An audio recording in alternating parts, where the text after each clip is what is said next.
काश मैं बहुत अमीर पक्षी होता, मेरा भी बड़ा घर होता, ढेर सारा पैसा होता और ऐसी बारिश से बचने के लिए कोई छत होती। तिनकों के टूटे हुए घोंसले में चीकू तोता बैठा ऐसा सोच रहा था। जंगल में बारिश ने शोर मचा रखा था। चांदनी चिड़िया को दूर से आता हुआ चीकू तोता देख लेता है। टूट गया चीकू भैया, मेरा घोंसला भी टूट गया। जो दाना बचा कर रखा था वो भी पानी में बह गया, सब बर्बाद हो गया है। हाँ चांदनी बहन, मैं तो पहले से ही बहुत चिंतित हूँ क्योंकि कल से बारिशें हो रही हैं। आखिर ये हमारे तिनकों के घोंसले कब तक टिक सकते हैं? इन्हें तो टूटना ही है। चीकू भैया, मैंने सुना है कि बिजली और बादल दूसरे जंगल में किसी सुरक्षित जगह पर जा रहे हैं। चलो हम भी उन्हीं के साथ चले जाते हैं। चिड़िया, वो कौवे इतने अच्छे हैं तो नहीं, चलो जाकर देख लेते हैं। बादल, घोंसला उठाओ और मेरा मकई का भुट्टा ढूंढो। बिजली कौवी पेड़ की डाल पर बैठी हुई थी और बादल कौवा नीचे पानी में गिरे हुए घोंसले को इधर उधर करके गोरी कौवी का एक मकई का भुट्टा ढूंढ रहा था। यहाँ कुछ नहीं है, मैंने सब देख लिया है। शायद वो भुट्टा पानी में बह गया होगा। खुद तो पेट भर कर खा लिया, अब मैं क्या भूखी रहूंगी। बिजली, हमें देर हो रही है, हमें रात होने से पहले पहले दूसरे जंगल में जाना होगा। तभी चांदनी चिड़िया और चीकू तोता भी वहाँ पहुँच जाते हैं। बिजली, बादल भैया कहाँ है? वो बैठा है नीचे, मेरा मकई का भुट्टा ढूंढ रहा है। तभी बादल कौवा भी वहाँ आ जाता है। कौवे भैया, मैंने सुना है कि आप दूसरे जंगल में किसी सुरक्षित जगह पर जा रहे हो। हाँ, मैं पिछले महीने गया था वहाँ एक गुफा है, हम वहीं जाकर बैठ जाते हैं, वहाँ हम बारिशों से बच जाएंगे। हाँ बादल भैया, अगर हम सब एक साथ होंगे तो एक दूसरे की मदद भी कर पाएंगे। बादल, अब जल्दी से चलो, मेरा तो शरीर कांप रहा है ठंड से। फिर कौवा आगे आगे उड़ता है और सभी पक्षी बादल कौवे के पीछे पीछे जाते हैं। वहाँ एक पहाड़ों के पास पुरानी गुफा थी। उस गुफा के दरवाजे पर ढेर सारा घास और बेलें उगी हुई थी। ये है वो पुरानी गुफा जिसकी मैंने पिछले दिनों खोज की थी। अंदर आ जाओ, अंदर से ये बिल्कुल साफ सुथरी है, हम सब यहाँ रह सकते हैं। बादल भैया, यहाँ तो हम बारिश से भी बच सकते हैं, अब हम जी सकेंगे। फिर वो सब उस पुरानी गुफा के अंदर चले जाते हैं। मोटी चोंच वाले, वहाँ बैठो चिड़िया के साथ, ये जगह मेरे बादल जी की है। कैसे मेरे करीब होकर बैठ रहा है, जैसे मेरा पुराना मित्र हो। चीकू भैया, आप मेरे पास आ जाएं। चांदनी और चीकू, ये खोज मेरे बादल जी ने की है। अगर तुम्हें यहाँ रहना है तो हमारे लिए दाना लाना होगा। हाँ, मेरी पत्नी ठीक कह रही है, फिर ही हम तुम दोनों को यहाँ रहने देंगे। कौवे भैया, आप तो हमेशा लड़ाई की बातें करते हैं, हम ला देंगे दाना भी आपको। चीकू भैया, हमें कुछ खाने को मिले ना मिले, मगर इनका पेट तो अब भरना ही होगा, वरना ये हमें यहाँ से निकाल देंगे। चांदनी बहन, तुम यहीं बैठो, मैं जाता हूँ दाना ढूंढने। नहीं चीकू भैया, तुम बैठो, मैं जाती हूँ। फिर चांदनी चिड़िया दाना लेने वहाँ से चली जाती है। जंगल में बारिश के कारण बहुत पानी था, कहीं भी कोई दाना नहीं मिल रहा था। बंटी, कबूतर और बुलबुल उड़ते हुए उस पुरानी गुफा के पास आ जाते हैं। कोई है यहाँ? हाँ, हम हैं यहाँ, बताओ क्या बात है। पक्षियों को देखकर बुलबुल और कबूतर खुश हो जाते हैं। मैं समझा कि यहाँ कोई भी नहीं होगा, ये तो बहुत अच्छा हुआ कि आप सब भी यही हो। हम दोनों भी रात गुजारने के लिए यहाँ आए हैं। ना, ये अब हमारा घर है और हम अपने घर में किसी को भी नहीं आने देंगे। बिजली, मैं तो तुम्हारी पुरानी दोस्त हूँ, क्या मुझे भी अंदर नहीं आने दोगी? गंदी मोटी बुलबुल, याद है तुम्हें वो दिन जब मैंने तुम्हारा दाना चुरा कर खाया था? तूने तो मार मार कर मेरी पूंछ तोड़ दी थी। कभी नहीं, हम तुम दोनों को यहाँ कभी भी नहीं आने देंगे। बिजली, वो बारिश में भीग रहे हैं बेचारे। अगर वो भीग रहे हैं तो भीगे, अगर तुम्हें इतनी ही चिंता है तो तुम भी उसके साथ चले जाओ। तभी चांदनी चिड़िया भी थक हार कर वापिस आ जाती है। बिजली, माफ करना, मुझे तो पूरे जंगल में एक भी दाना नहीं मिला। मुझे तो पहले ही पता था जो मिला होगा वो तुमने खा लिया होगा। बिजली सच, मैं भी भूखी हूँ। मैं इतनी लालची नहीं हूँ कि मेरे दोस्त भूखे हों और मैं अपना पेट भर लूँ। चीकू तोता चांदनी चिड़िया को बताता है। चिड़िया, कबूतर और बुलबुल बाहर बैठे हैं। बिजली और बादल उन्हें अंदर नहीं आने दे रहे। कवि और कवि वो दोनों रात बारिश में कैसे गुजारेंगे? आप उन्हें अंदर आने दें। मैं तो इन्हें अंदर नहीं आने दूंगी, मरते हैं तो मरें। ठीक है बिजली, अगर तुम उन दोनों को अंदर नहीं आने दोगी तो हम भी यहाँ नहीं रहेंगे। चलो चीकू, ऊपर वाला हमें भी कोई सुरक्षित जगह दे ही देगा। फिर चांदनी चिड़िया चीकू तोते को लेकर वहाँ से बाहर चली जाती है। फिर चिड़िया, बुलबुल, कबूतर और तोता वो सब मिलकर वहाँ से चले जाते हैं। ये चिड़िया तो सच में यहाँ से चली गई। ये चिड़िया अपने दोस्तों के लिए कुछ भी कर सकती है। क्या था अगर तुम कबूतर और बुलबुल को एक रात यहाँ रहने देती? बादल जी, मैं भूख से मर जाऊंगी। तुम्हें तो पता है कि भूखे पेट मुझे बहुत गुस्सा आता है। पहाड़ों के उस पार नदी के पास चिड़िया को कुछ दिखाई देता है। दोस्तों, वहाँ कुछ है, चलो हमें जाकर देखना होगा। फिर वो सब दोस्त वहाँ जाते हैं। चांदनी, ये तो कोई बड़ी चीज है, उस गुफा से भी बहुत बड़ी। वो एक बड़ी पुरानी बस थी। दोस्तों, अंदर चलकर देखते हैं। फिर वो सब पक्षी उस पुरानी बस में जाते हैं। दोस्तों, ऊपर वाले ने हमारी सुन ली। यहाँ तो छत भी है और खाने के लिए इंसानों का भोजन भी है। वो सब बहुत खुश होते हैं। उन्हें छत मिल गई थी। अब वो बारिश के पानी से सुरक्षित थे। बादल, वो देखो सांप, गुफा में बहुत बड़ा सांप है। भागो बिजली, इससे पहले कि वो सांप हमें खा जाए। बिजली कवि और बादल कौवा वहाँ से भागते हैं और वो उड़ते उड़ते उस पुरानी बस के पास पहुँच जाते हैं। वो खिड़की से अंदर पक्षियों को देखते हैं। चांदनी, तुम यहाँ हो और मेरा दिल नहीं लग रहा था अकेले। बिजली, अब हम सुरक्षित हैं, तुम्हारी उस गुफा से भी ज्यादा। देखो देखो, हमारे पास तो इंसानों की खाने वाली चीजें भी हैं। मेरे सुंदर भाई चीकू, क्या अब अपनी बहन को बारिश में भीगने दोगे? मुझे भी बहुत भूख लगी हुई है। फिर बिजली और बादल भी उस पुरानी बस के अंदर आ जाते हैं और बारिशों के दिन सभी पक्षी सुरक्षित गुजार लेते हैं। तेज बारिश में वो बूढ़ी कवि अपना सामान लिए सागर वाले जंगल से गुजर रही थी। बारिश तो बहुत तेज है। अगर ऐसी बारिश में मैं भीगती रही तो बूढ़ी जान कब तक जिंदा रह सकती हूँ। अब तो मुझे कोई ना कोई आसरा तो ढूंढना ही होगा। वो बूढ़ी कवि अपना सामान लिए फिर से उड़ती है।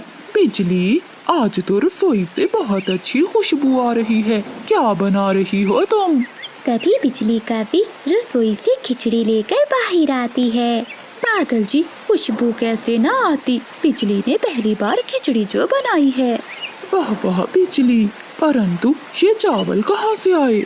आने कहाँ से थे भला? चीकू तोते के घर से चुरा कर लाई हूँ। आज मेरा ऐसी तेज बारिश में खिचड़ी खाने को बहुत मन कर रहा था।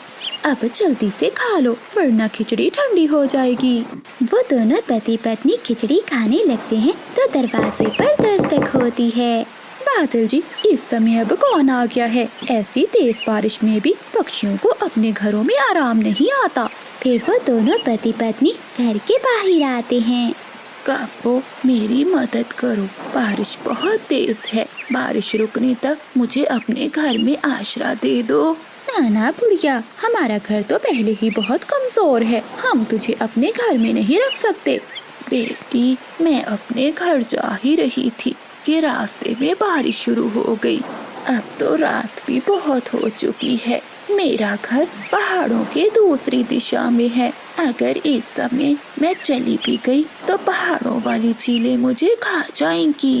कृपया करो और मुझे आज रात अपने घर में आश्रय दे दो। देख बुढ़िया, अब तो चली जा, हमारे घर में तेरे लिए कोई जगह नहीं है। चलो बादल जी, हमारी खिचड़ी ठंडी हो रही है। ऐसा कहते हुए वो कवि दरवाजा बंद कर लेते हैं और वो बूढ़ी कवि बारिश में ही भीगती रहती है। फिर वो बूढ़ी कवि अपना सामान लिए वहाँ से उड़ती है। और उसे एक घर दिखाई देता है। वो वहाँ जाकर दस्तक देती है। कोई है तो मेरी मदद करो, मैं बारिश में भीग रही हूँ। अरे ये इस समय कौन आ गया है, जरा जाकर देखती हूँ, शायद कोई मुसीबत में हो। फिर चांदनी चिड़िया अपने घर के बाहर आती है। बेटी चिड़िया, मैं बहुत मुश्किल में हूँ, बारिश बहुत तेज है और मैं अपने घर नहीं जा सकती। बस आज रात गुजारने के लिए मुझे अपने घर में आश्रय दे दो।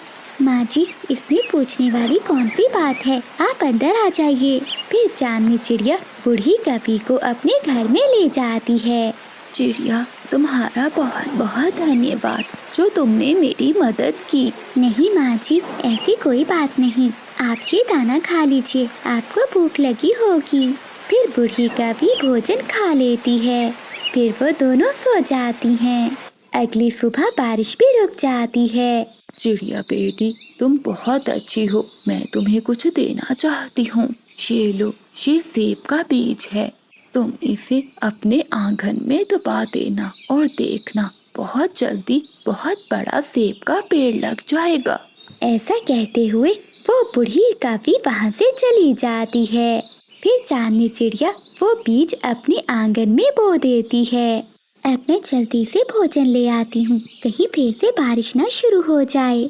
फिर चांदनी चिड़िया भोजन की खोज में चली जाती है। बिजली कवि अपने घर के बाहर बैठी हुई थी। वो देखकर हैरान होती है।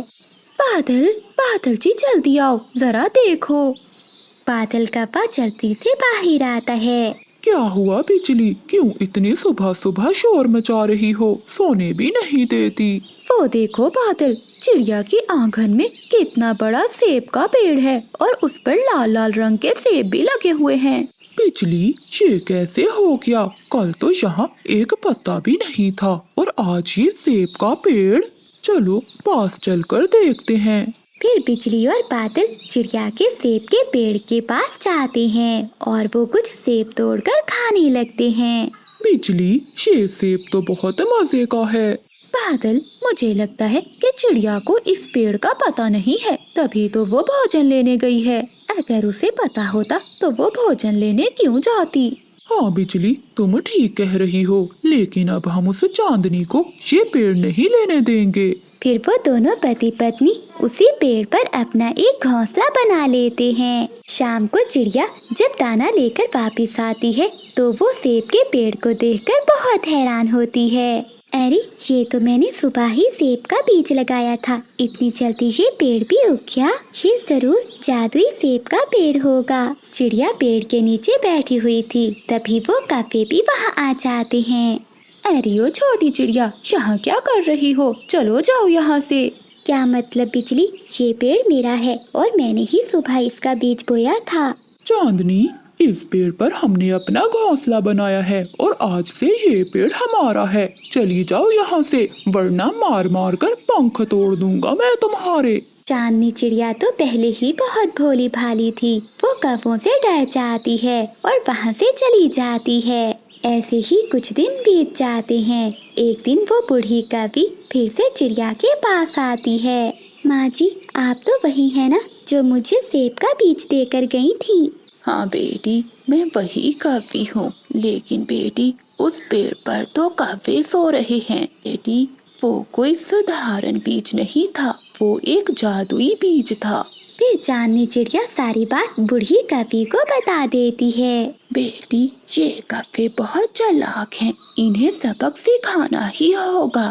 बेटी, ये लो कुछ बीज, ये तुम अपने आंगन में डुबा देना, फिर देखना उन कव्वों को सजा मिल जाएगी। ऐसा कहते हुए वो बूढ़ी कवि वहाँ से चली जाती है। फिर चांदनी चिड़िया उन बीजों को अपने आंगन में डुबा देती है। थोड़ी देर बाद वहाँ ढेर सारे फलों के पेड़ लग जाते हैं। चिड़िया ये देखकर बहुत खुश होती है, लेकिन बिजली और बादल तो जल रहे थे। बादल जी, ये क्या? चिड़िया के पास तो हर फल के पेड़ उग गए हैं और हमारे पास ये एक सेब का पेड़ ही है। बिजली, अब जंगल के सभी पक्षियों को पता चल गया है कि हमारे पास ये सेब का पेड़ ही है। बादल जी, अगर वो पेड़ हमारे नहीं हो सकते तो हम उन पेड़ों को काट देंगे। हाँ बिजली, ये ठीक है, रात होते ही हम ये पेड़ काट देंगे। ऐसे उस छोटी चिड़िया के पास एक भी पेड़ नहीं बचेगा। रात होते ही कुल्हाड़ी लेकर वो कौवे चिड़िया के फलों के पेड़ों के पास आ जाते हैं। जैसे ही बादल कौवा कुल्हाड़ी से पेड़ काटने लगता है तो वो पेड़ की कुछ शाखाएं कौवों को मारने लगती हैं। अरे ये क्या, ये पेड़ तो हमें मार रहे हैं, छोड़ दो, हमें छोड़ दो। हाँ पेड़ जी, हमें छोड़ दो, हम यहाँ से दूर चले जाएंगे, छोड़ दो हमें। किसी तरह से अपनी जान बचाकर वो कौवे वहाँ से भाग जाते हैं। बिजली कभी उड़ती हुई जा रही थी कि उसे रास्ते में कबूतर बैठा दिखाई देता है। वो तुरंत कबूतर के पास जाती है। कबूतर भैया, तुम यहाँ मजे से बैठे दाना खा रहे हो और वहाँ तुम्हारे बेटे किक्की को चील उठा कर ले गई है। बिजली सच बताओ। भला मुझे क्या जरूरत है झूठ बोलने की। बंटी कबूतर अपना दाना वहीं छोड़कर जल्दी से अपने घर की ओर भागता है। शरारत करना कोई मुझसे सीखे, झूठ बोलकर मुफ्त का दाना मिल गया है। कैसे बेवकूफ बनाया इस गंदी आंखों वाले को। किकी बेटा, आप ठीक तो हो ना? हाँ बाबा, मैं तो ठीक हूँ। मैं तो घर के बाहर बैठा आपका इंतजार कर रहा था। उस दुष्ट कपी ने तो मेरी जान ही निकाल दी। उसने मुझसे कहा कि मेरे बेटे किक्की को चील उठा कर ले गई है। बाबा आप शांत हो जाएं, ऐसा कुछ भी नहीं है। जरूर कभी आंटी ने मजाक किया होगा। आज तो बहुत भूख लग रही है, चलो चलकर देखती हूँ, कोई शिकार मिल ही जाएगा। ऐसा सोचकर बिजली कभी अपने घर से निकलती है। वो उड़ती हुई जा रही थी कि उसे एक पेड़ के नीचे चिड़िया बैठी दिखाई देती है। चिड़िया पेड़ के नीचे बैठी मीठा फल खा रही थी। चिड़िया बहन, किसी ने तुम्हारे घर को आग लगा दी है। क्या बिजली, ये तुम क्या कह रही हो? मैंने तो अपना घर कल ही बहुत मेहनत से बनाया था। किसने जला दिया मेरा घर? चिड़िया जल्दी से अपने घर की ओर भागती है। वो उड़ते उड़ते एक पेड़ से टकराकर नीचे गिर जाती है, लेकिन वो फिर से उठती है और अपने घर की ओर भागती है। मीठा फल बस बिजली ही खा सकती है, क्योंकि मैं हूँ जंगल की सबसे अक्लमंद और चालाक कवि। बिजली कभी चिड़िया का मीठा फल खाती है और वहाँ से चली जाती है। अरे ये क्या, मेरा घर तो ठीक है, लेकिन बिजली ने मुझसे झूठ क्यों बोला? चिड़िया ऐसे बैठी हुई थी कि तभी वहाँ कबूतर आ जाता है। अरे चिड़िया बहन, क्या हुआ? तुम्हारा ये पाँव कैसे घायल हो गया? क्या बताऊँ कबूतर भैया, मैं तो पेड़ के नीचे बैठी मीठा फल खा रही थी। तभी उस दुष्ट कवि ने मुझसे कहा कि मेरा घर जल गया है, तो जल्दी में आते आते मैं एक पेड़ से टकरा गई। ऐसा ही मजाक उस काली कपी ने मेरे साथ भी किया था। हम छोड़ेंगे नहीं उसे, हम बदला लेंगे। नहीं कबूतर भैया, लड़ने की कोई जरूरत नहीं है। हम बिजली कपी को भी उसी की तरह उल्लू बनाएंगे और चील से पिटाई करवाएंगे।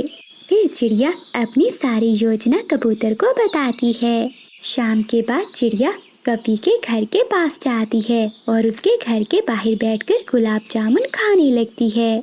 चिड़िया, तुमने ये गुलाब जामुन कहाँ से लिए? थोड़े से मुझे भी दे दो। नाना, मैं तो ये मिठाई बहुत मुश्किल से लाई हूँ। ये तो चील दी गुलाब जामुन बांट रही है। क्या चील गुलाब जामुन बांट रही है? लेकिन किस खुशी में? बिजली, बात तो दुख की है, लेकिन जमाने के भी उल्टे रिवाज हैं। चील की माँ मर गई और चीलों में ये रस्म रिवाज है कि उनकी माँ के मरने पर पक्षियों में गुलाब जामुन बांटते हैं। मैं भी गुलाब जामुन लूंगी, मैं भी चील से गुलाब जामुन लूंगी। हाँ हाँ कभी, मैं तो कहती हूँ कि बादल को भी साथ ले जाओ, वो भी चील से मिठाई लेकर खा लेगा। फिर बिजली कभी जल्दी से अंदर जाती है और वो अपने पति को उठाती है। उठो बादल जी, जल्दी से मेरे साथ चलो, आज मैं तुम्हें जी भर कर गुलाब जामुन खिलाऊंगी। गुलाब जामुन का सुनकर बादल का बाबी उठ जाता है। बिजली, कहाँ से गुलाब जामुन खिलाओगी मुझे? बादल, मेरे साथ चलो, बाकी की बात मैं तुम्हें बाद में बताऊंगी। दोनों पति पत्नी चील के घर पहुंच जाती हैं। चील हंडिया बना रही थी। कभी वहां जाकर झूठ मूठ कर रोने लगती है। चील दी, बहुत खुशी हुई, बहुत खुशी हुई जो आपकी माँ मर गई। अब इसी माँ के मरने की खुशी में मुझे भी गुलाब जामुन दे दो और मेरे पति जी को भी दे दो। ये सुनकर चील हैरान हो जाती है। काफी, तेरा दिमाग तो ठीक है ना? चील दी, जितने गुलाब जामुन तुमने चिड़िया को दिए हैं उससे ज्यादा ही लूंगी मैं, और मेरे पति को भी 3 गुलाब जामुन देना। अच्छा, तुम यहीं बैठो, मैं अभी तुम्हें देती हूँ। चील दूसरी तरफ से एक डंडा उठाती है। फिर चील उस लाठी से उन दोनों को मारती है। चील दी, अगर गुलाब जामुन नहीं देने तो ना दो, लेकिन हमें मारो तो ना। कमबख्त काफी, मेरी माँ बिल्कुल ठीक है, किसी ने तुमसे मजाक किया है। किसी तरह वो दोनों काफी अपनी जान बचाकर वहाँ से भागते हैं। बिजली बहन, कैसी लगी चील की मिठाई? स्वादिष्ट थी चिड़िया बहन, बहुत स्वादिष्ट थी। फिर चिड़िया और कबूतर हंसने लग जाते हैं और वो पति पत्नी काई काई करते हुए वहाँ से भाग जाते हैं। देखना कबूतर भैया, अब ये कभी किसी से भी मजाक नहीं करेगी। बहुत होशियार समझती थी अपने आप को।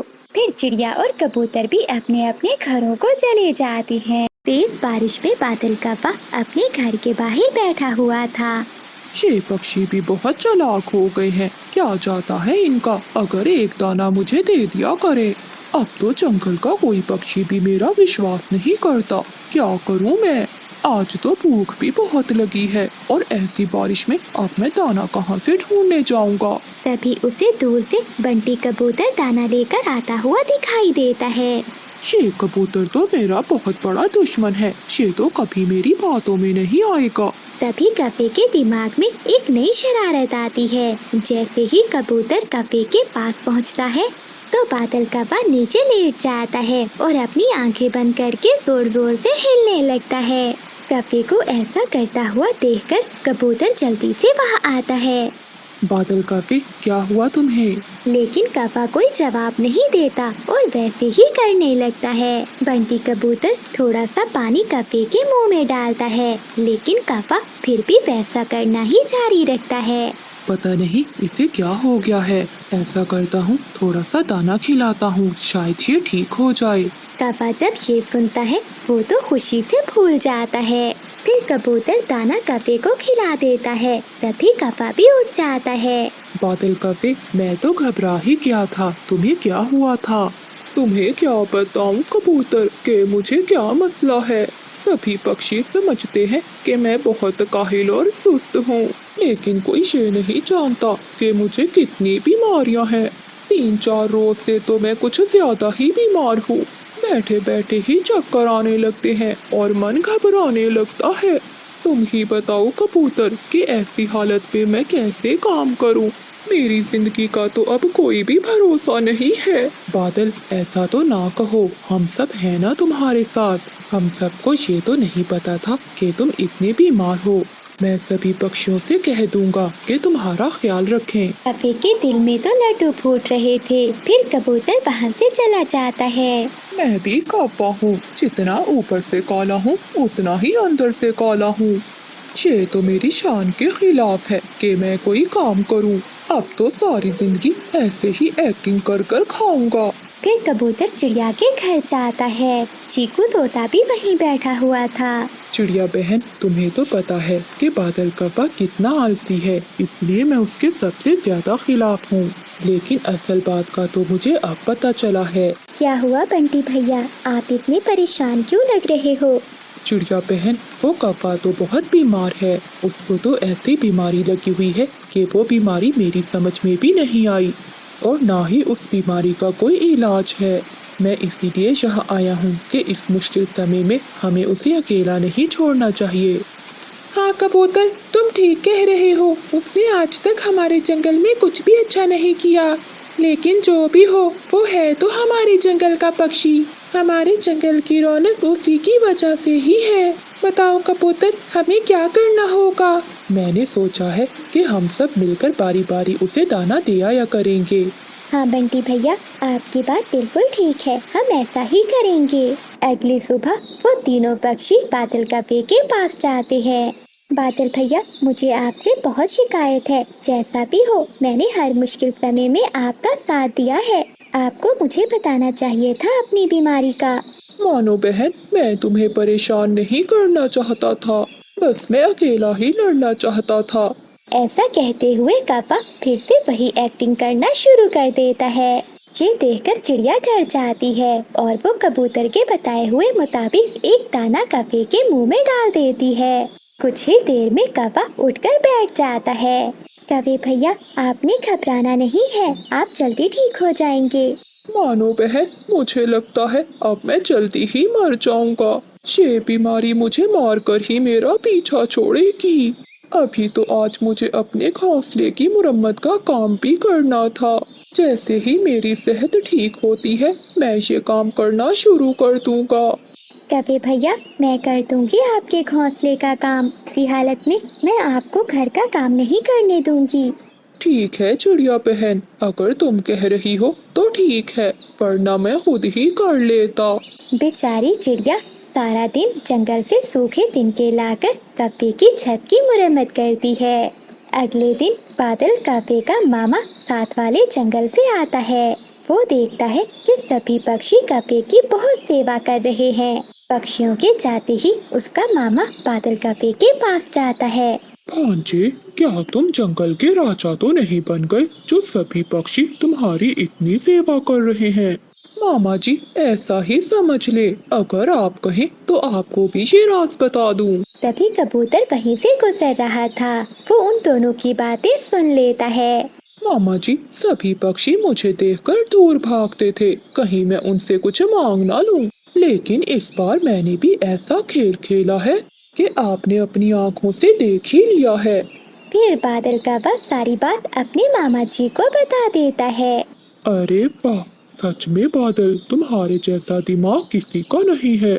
कबूतर जो सुबह सुबह फल लेकर कौवे के पास आया था, वो ये सारी बातें सुन लेता है और उसे अपने आप पर बहुत गुस्सा आता है कि वो कैसे उल्लू बन गया।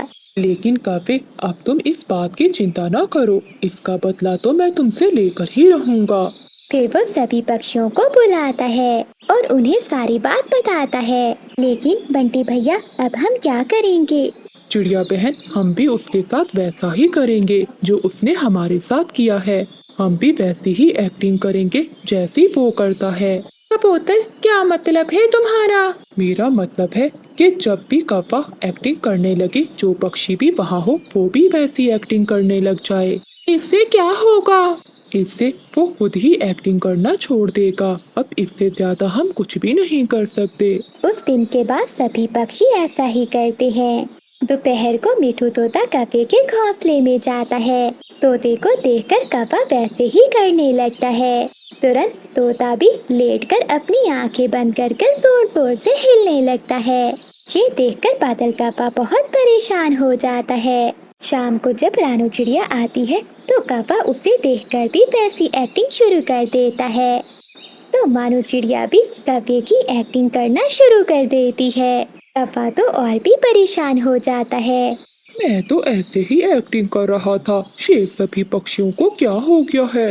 अब मेरे दाने का क्या होगा? अगली सुबह कबूतर घबराया हुआ कौवे के पास जाता है। बादल यार, पूरे जंगल में तुम्हारी बीमारी फैल गई है। मैं अभी पास के जंगल में बुलबुल डॉक्टर से मिलकर आया हूँ। पता है उसने क्या कहा है? क्या कहा है उसने? उसने कहा है कि ये बीमारी जिसको सबसे पहले लगी है उसके दिल को निकालना होगा, फिर ही मैं उसके दिल की वजह से इस बीमारी को जान पाऊंगी।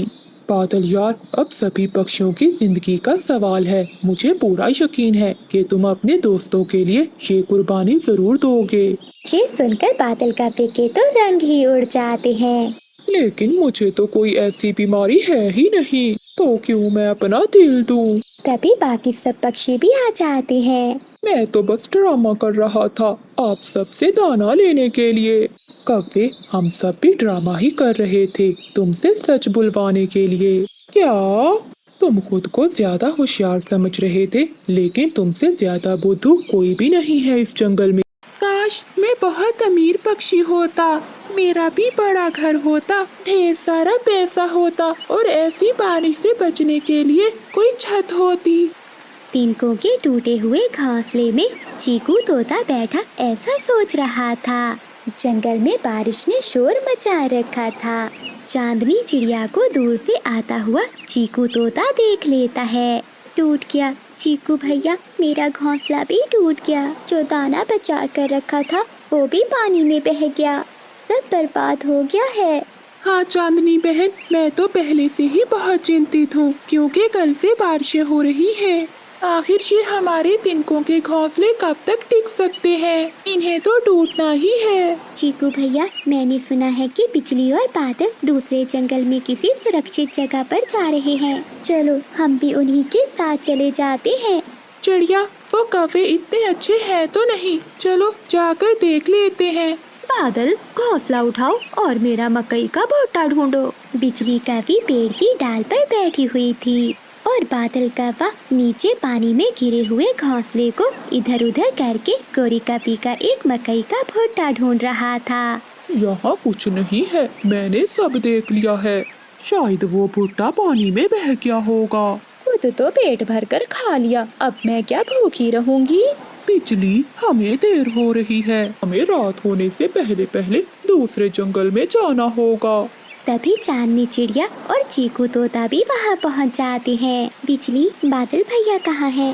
वो बैठा है नीचे, मेरा मकई का भुट्टा ढूंढ रहा है। तभी बादल कौवा भी वहाँ आ जाता है। कौवे भैया, मैंने सुना है कि आप दूसरे जंगल में किसी सुरक्षित जगह पर जा रहे हो। हाँ, मैं पिछले महीने गया था वहाँ। वहाँ एक गुफा है, हम वहीं जाकर बैठ जाते हैं। वहाँ हम बारिशों से बच जाएंगे। हाँ बादल भैया, अगर हम सब एक साथ होंगे तो एक दूसरे की मदद भी कर पाएंगे। बादल, अब जल्दी से चलो, मेरा तो शरीर कांप रहा है ठंड से। फिर कौवा आगे आगे उड़ता है और सभी पक्षी बादल कौवे के पीछे पीछे जाते हैं। वहाँ एक पहाड़ों के पास पुरानी गुफा थी। उस गुफा के दरवाजे पर ढेर सारा घास और बेलें उगी हुई थी। ये है वो पुरानी गुफा जिसकी मैंने पिछले दिनों खोज की थी। अंदर आ जाओ, अंदर से ये बिल्कुल साफ सुथरी है। हम सब यहाँ रह सकते हैं। बादल भैया, यहाँ तो हम बारिश से भी बच सकते हैं। अब हम जी सकेंगे। फिर वो सब उस पुरानी गुफा के अंदर चले जाते हैं। मोटी चोंच वाले, वहाँ बैठो चिड़िया के साथ। ये जगह मेरे बादल जी की है। कैसे मेरे करीब होकर बैठ रहा है, जैसे मेरा पुराना मित्र हो। चीकू भैया, आप मेरे पास आ जाएं। चांदनी और चीकू, ये खोज मेरे बादल जी ने की है। अगर तुम्हें यहाँ रहना है तो हमारे लिए दाना लाना होगा। हाँ, मेरी पत्नी ठीक कह रही है। फिर ही हम तुम दोनों को यहाँ रहने देंगे। कौवे भैया, आप तो हमेशा लड़ाई की बातें करते हैं। हम ला देंगे दाना भी आपको। चीकू भैया, हमें कुछ खाने को मिले ना मिले